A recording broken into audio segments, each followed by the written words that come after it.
On the Reconciling Marriages with Coach Jack podcast, Christian psychologist, author, and relationship coach Dr. Jack Ito will help you to build and restore your marriage. By learning just a few relationship skills, you can help your spouse enjoy your relationship more while getting more love and affection from your spouse. Listen to Coach Jack as he helps you with one more step toward a marriage both you and your spouse will love. Do you feel like giving up on your marriage? Before you do that, make sure you've done all you can to make it better for you and your spouse. As a relationship coach, I help people to turn around even very bad marriages. They hire me after they have tried on their own to fix their marriage. It makes sense that they do that first. When they realize that what they are doing is not working, then they get my help. They discover that there are still more things they can do that actually work better. For everyone who gets extra help, there are many, many more who never get that help. They either divorce or resign themselves to stay in an unhappy marriage. As a coach and a Christian, that makes me both sad and frustrated. Almost all relationships can be improved if you only know how. The problem is, some people think of marriage counseling as their last resort. That is a problem for people who have a spouse who won't go to marriage counseling.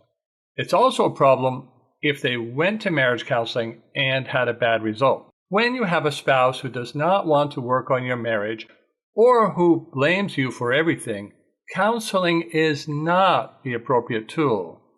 I made a podcast on when to use marriage counseling and when to use coaching if you want more details on that.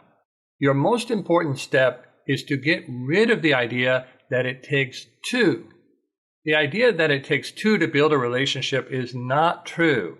It's not a biblical idea, and it makes many people lose hope. I regularly help people to do three things: reattract and reconnect with a spouse who has lost interest in them, and use good boundaries to end problem behaviors without conflict. None of those things requires two people to be working together. Once you have gotten away from that idea that it takes two, your next step is to make a plan. You are not going to fix your relationship in a single step. There are very few things we can do in life in just one step. Single-step solutions are too short in duration to create lasting change. As a result, they bring increased conflict and feelings of hopelessness when they don't work.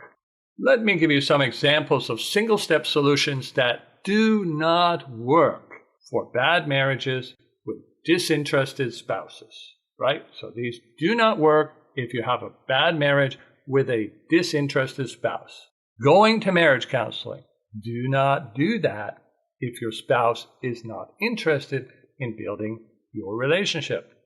Talking about problems with your spouse, threatening to divorce, pursuing your spouse with sudden romantic advances, and asking your spouse to spend more time with you are all approaches that do not work in bad marriages with disinterested spouses. Unfortunately, these so-called solutions are commonly advised. At best, they create temporary improvement, but typically they just create more division, and they make many people give up on their relationships when they don't work. Here is some example thinking of people who get stuck in bad relationships. They think things like this: I went to marriage counseling with my spouse, it didn't work, so that's it. Or, I talked about problems with my spouse, it made things worse, so that's it. Or, I threatened to divorce, my spouse didn't care, so I guess that's it. Or, I pursued my spouse romantically, I got rejected, so that's it. Or, I asked my spouse to spend time with me, he or she won't, so I guess that's it.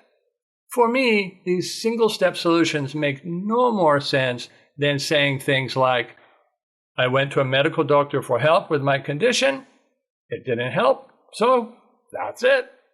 Or I applied for a job but didn't get it, so that's that. Or I put more gas in my car, it still didn't work, so that's it. Or I planted vegetable seeds, they didn't grow, so that's it.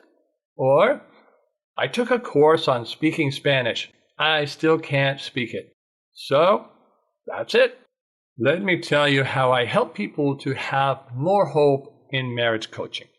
There are two things we can hope in. We can hope in the Word of God because He always keeps His promises. We can also have hope of accomplishing our goals if we make a plan with steps that are under our control. Let's suppose a client comes to me who has had a conflicted relationship with her husband for years. He does behaviors which are damaging the marriage.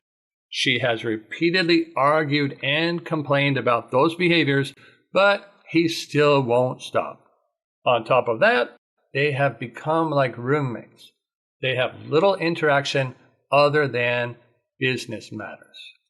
Her idea when she signs up with me is that she can learn some boundaries that will force her husband to stop his bad behavior. Her idea is not bad, but since boundaries initially create more distance, her husband is likely to reject her if she starts with that one-step solution. Instead, and I will help her to see this, she must work to build the connection so that he cares more when she does use boundaries. Let me give you an example of a multi-step plan for this example client. Step 1 in her plan will be for her to stop her argumentative and critical behaviors. Step 2 will be to be more relaxed and friendly. Moving on to step 3, developing similar interests to those of her spouse. And then step 4, she will work on becoming a more attractive and secure person. And then step 5, she'll use good connection skills that help her husband to enjoy her company again. And then step 6, finally, she will use boundaries for the damaging behaviors that her spouse is doing. Although this plan does not result in immediate change, it's a more hopeful one than any single step solution. Every step in this plan is completely under my client's control, although she will need help learning skills for some of the steps. She will need to do the steps in order without skipping any, and she must do each step long enough to be effective before moving on to the next step. She will not need to continue in coaching until all of the steps are accomplished. She will just need to learn the appropriate skills in her coaching package. She can then go at her own natural pace without pressure, using the skills that she has learned in coaching. She can at any time get a refresher or more help if she needs it. This is another major difference between coaching and marriage counseling. Typically, it's necessary to focus on building our relationships with people before we work on ending their damaging behaviors. Exceptions do need to be made in cases of abuse in order to keep people safe. Of course, if a person's relationship is already pretty good, then boundaries can be used much sooner or even right away. Many men and women are using other multi-step plans to restore a marriage with a cheating spouse, a separated spouse, or even with a wonderful spouse that they have neglected. I hope this has given you some ideas for steps you can take to feel hopeful and make progress in your relationship. If you would like extra help, I invite you to get a consultation session with me and to have a look at my all-inclusive 1-month coaching packages.